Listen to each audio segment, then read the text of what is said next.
everyone, and hello. Welcome again to EstiQ Media Podcast right here. My name is Esther Wachuku, and I want to say welcome to my channel.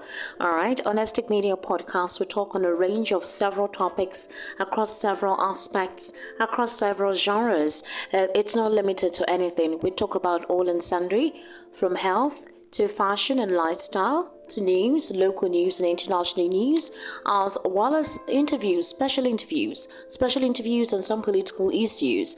All right, we also do movies, tech vibes, interesting ones as well, and a couple of other stuff too. Once you just go on there are special reports, there are spoken words. Okay, so it's quite interesting. The list of contents that we have on EstiQ Media Podcast is literally radio on the go. So we're on Spotify, we're on iTunes, we're also on Amazon. All right, all you need to do is subscribe and download the content, and you can listen to any one of the contents that you love. It ranges from news updates, business reports, politics, lifestyle, health, fashion tips, food pod. Yes, I actually put in some content on food. If you are really into local food, basically that's what you would definitely see the recipes in there, and you can actually try it out. Okay, you can actually try it out. Okay, so apparently, what do I want to talk about? Now, something saddening has been going on in one of the West African nations, and I must say it's quite unfortunate that some West African countries are always really broken when it comes to politics, and they do not care about human lives. They do not care about the lives of their people, compared to our Western nations who would always think about what will be the implication on the people. How will this affect the people? In as much as there are some political selfish interests, but somehow the people comes first, and the law sort of favors the people. But right in some West African countries, it's almost greed that takes place. They don't care about the people, and people die and people suffer. So I want us to understand precisely the Sudan crisis well explained, and somehow the politics in West Africa.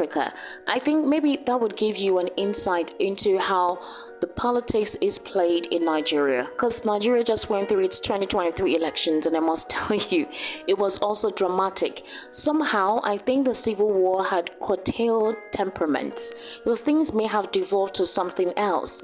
And so, well, that's basically what it is. But however, let's see what is going on. Then there's been days of violence in Sudan recently, which have resulted in the death of at least 180 people. Let's just try, that's a minimized number, with many more left wounded.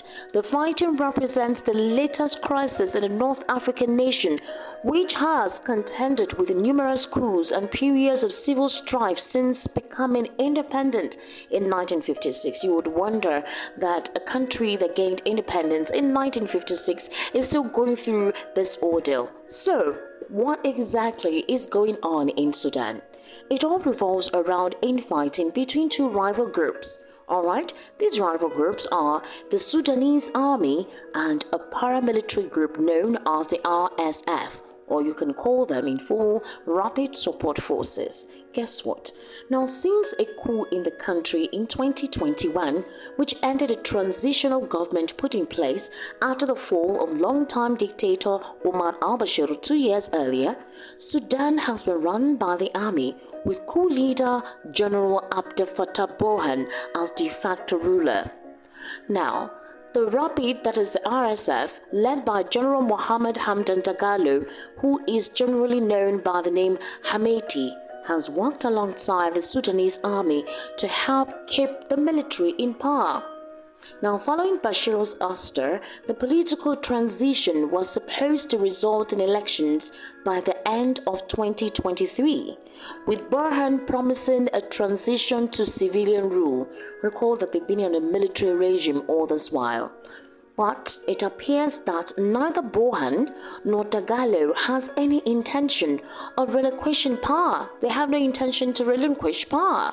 Moreover, they are locked in a power struggle that turned violent on April 15, 2023.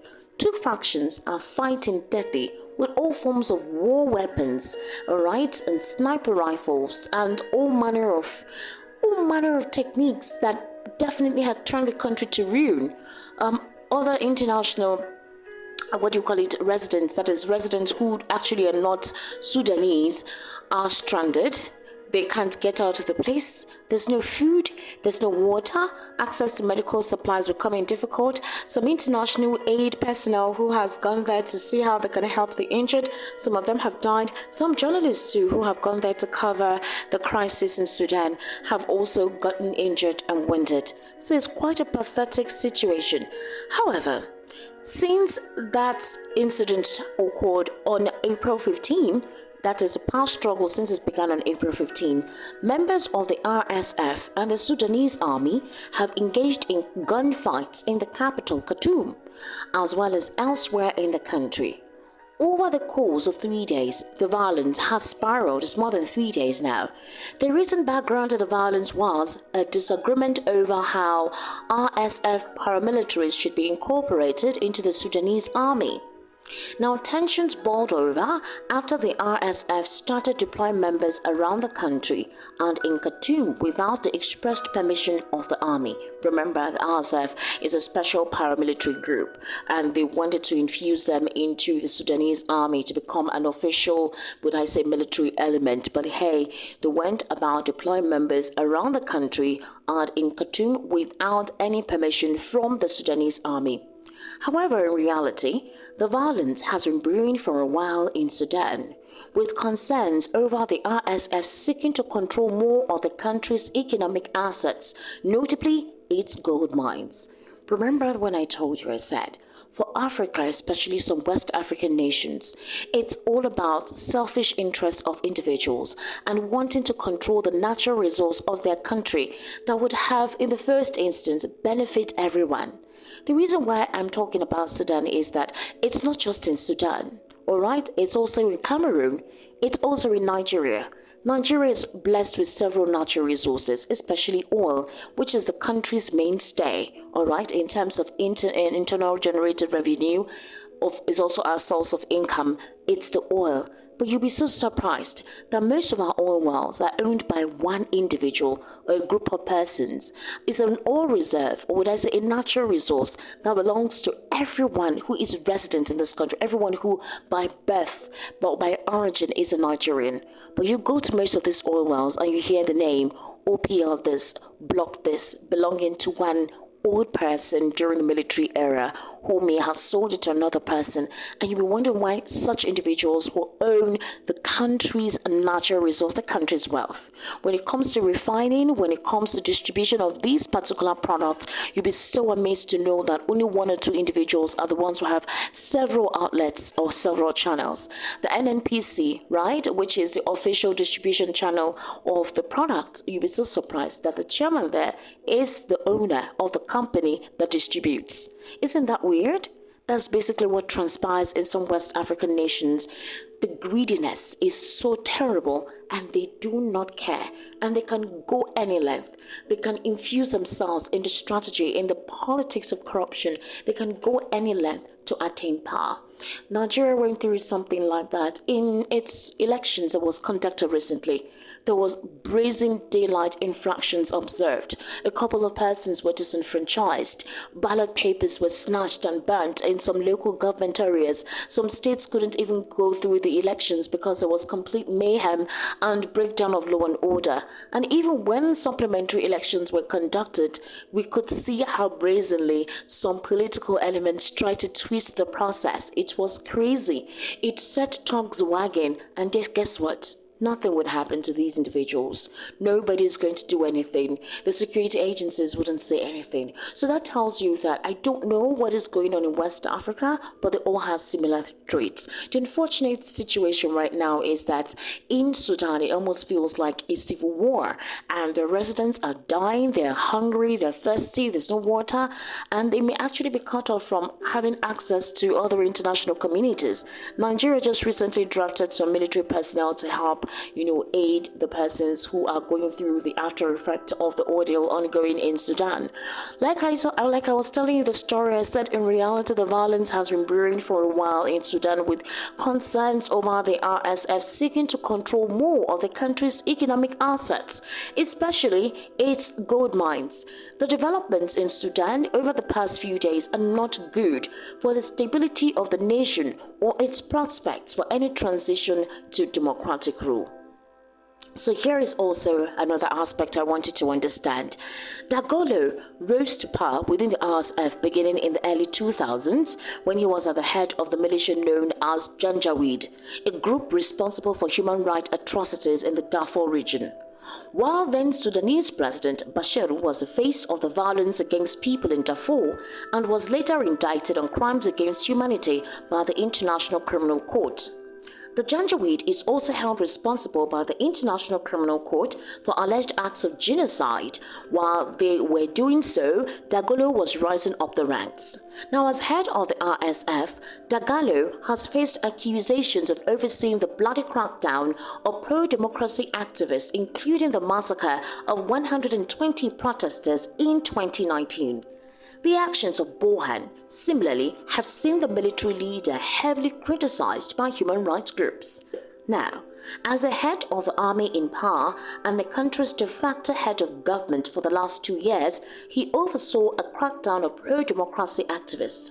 One can certainly interpret both men to be obstacles to any chance of Sudan transition into civilian democracy.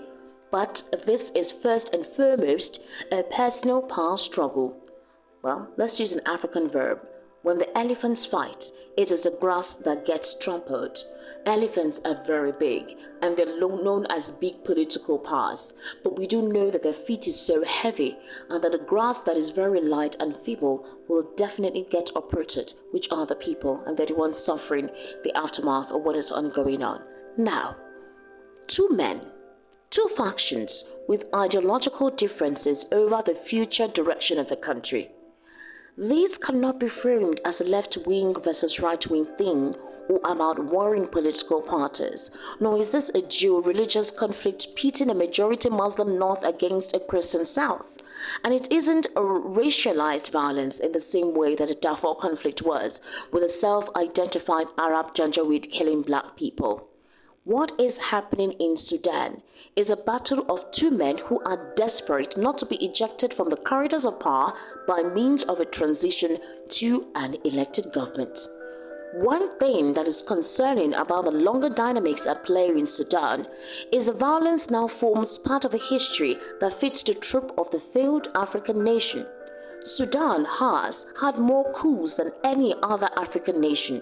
Since it gained independence from the UK in 1956, there have been coups in 1958, 1969, 1985, 1989, 2019, and 2021. The coup in 1989 brought Bashir to power for a 3-decade run as dictator, during which the Sudanese people suffered from the typical excesses of autocratic rule, secret police, repressions of opposition, and corruption. When Bashir was deposed in 2019, it was shocking to many observers who assumed he would die in power or that his rule would end only by assassination. But hey, the hopes that the end of Bashir would mean a democratic rule were short-lived. 2 years after his ouster, when elections were due to be held, the army decided to take power for itself, claiming it was stepping in to avert a civil war. Now, as striking as the recent violence is now, in many ways what is playing out is not unusual in the context of Sudan's history. The army has long been at the center of political transitions in Sudan, and resistance to civilian rule has been more than less the norm since independence in 1956.